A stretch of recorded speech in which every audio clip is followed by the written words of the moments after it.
What up with you folks? Thank you for tuning in. Today we are drawing a custom semi race truck.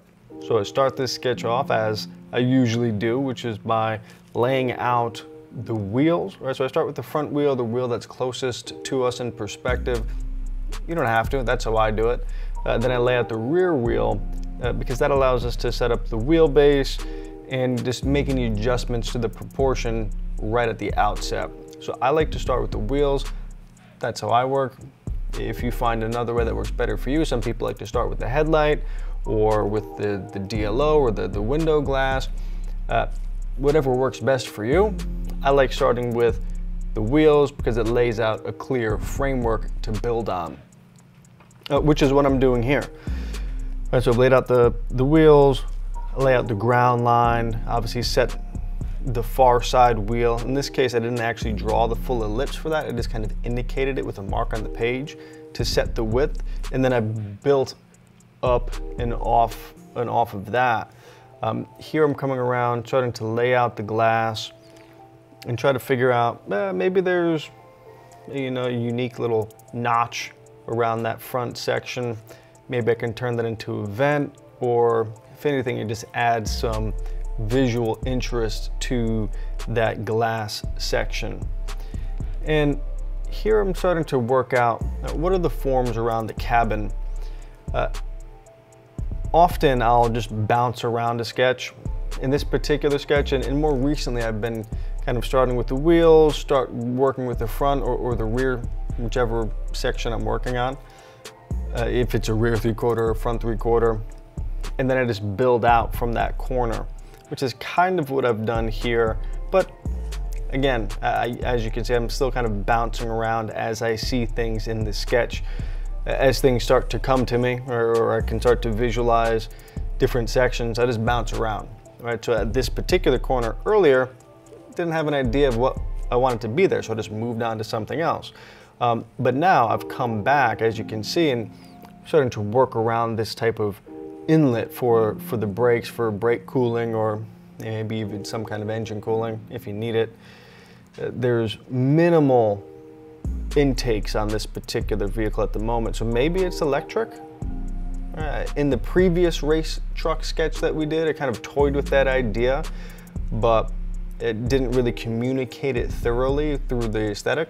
So this, I think, is a better stab at showing something that might be electric and using the design language to tell that story a bit more clearly.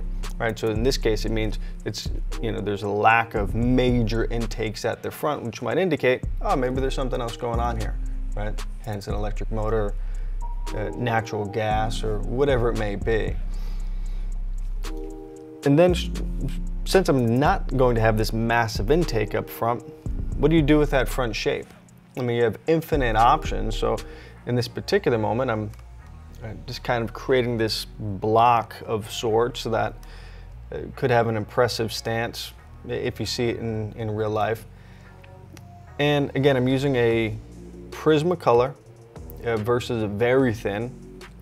So up to this point, I've been trying to draw as lightly as I can, right? Because you can't go back and erase a Prismacolor. It's a wax base, so it doesn't erase well or at all, versus something that has a typical, lead or graphite.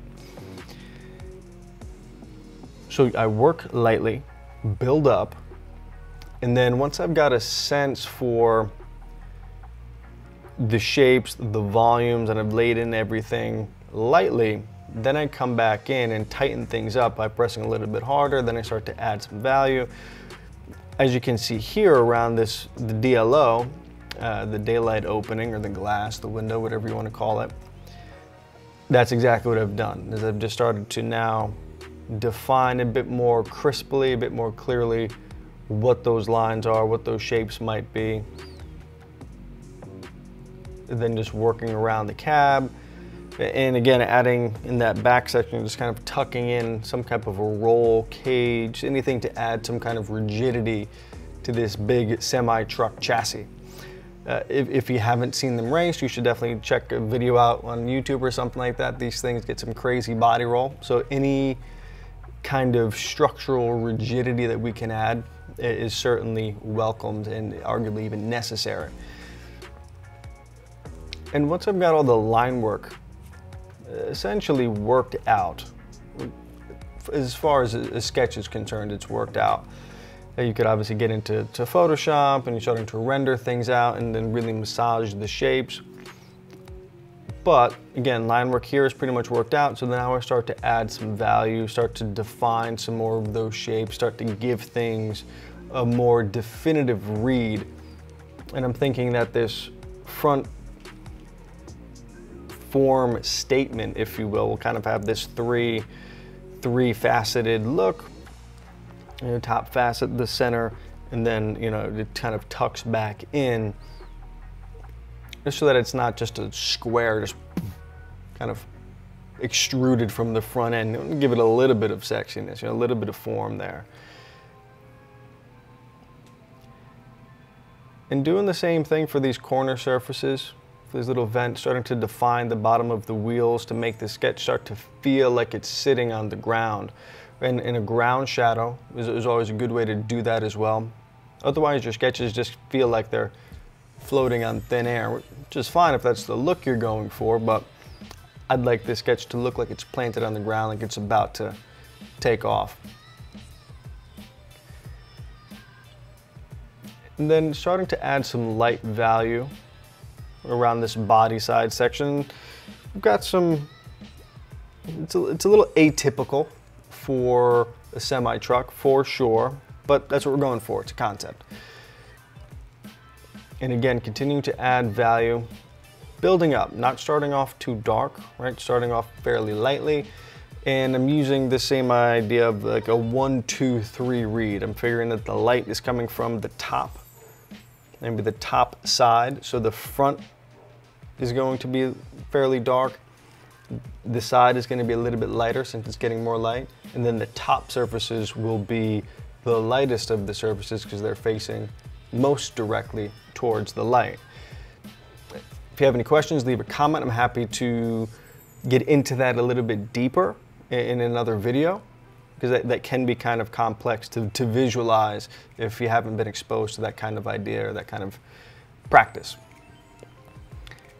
And then here you just saw I added a little bit of a shadow coming down from that side view mirror. It's always a nice way to use the shadow to define some of the form as it kind of cascades across the body, helps you to define what the shapes are doing. And coming in here, adding some details around the wheels. The wheels are often overlooked in these kind of quick concept sketches.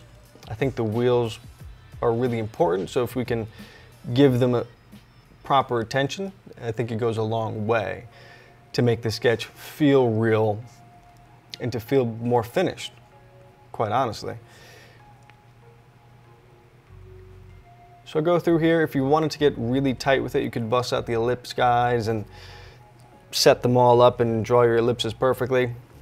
I didn't do that for this sketch. I'd prefer to just go into Photoshop later and lay those out, because then I can make adjustments and tweak them a little bit faster than I can using the ellipse guides, and it's a little bit more forgiving.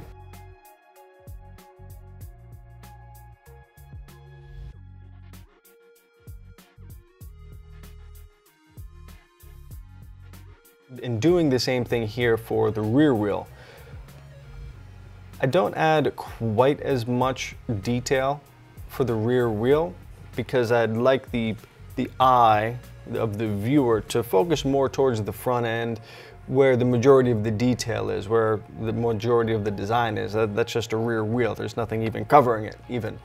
So I don't feel the need to go too in depth with the detail on the rear wheel. Rather, I just kind of allow it to vignette or to fade away a little bit. And then I've also mocked in very lightly a little bit of the interior. So you've got the 2 seats up front. It's nice to pay some attention to the interior of your sketch, so at least represent the headrest or the top of the steering wheel or something like this. I think it goes a long way in adding that next level of realism to your sketches. And now coming in here and just adding some of those final details. Maybe these little vent holes are actually LED lights. You can create some kind of unique light signature, or maybe they're miniature air intakes for something, I don't know. But if anything, it adds a nice texture. And then coming around here to the glass and adding that space for the windshield wipers. Again, giving it that next little bit of realism, level of realism. That for a quick concept sketch you might not need, but if you're going to do something a little bit more finished, I like to at least lay out where some of those details might be. And some of those details include door cut lines, little handles and this type of thing so you can get in, or in this case the little steps, so somebody wants to jump up and they might need to step up on that. And then here I'm just adding some section lines that could either be part breaks or just purely a section line to help the viewer, or even to help myself for when I render this later, for making sure that I understand what I intend the surfaces to do. So a section line is always really useful for that. And if placed strategically, it could also act as a part break line, adding some more of that mechanical, that authentic mechanic detail. And that about wraps this sketch up. If you found any value here and you want to see more, leave a comment, like, subscribe. I'd love to hear from you. The more you engage with this content, the more people it reaches, and that's what I'd love to do, help as many artists as possible. And thank you for tuning in and for sticking with us, for sticking with me. And we'll see you later.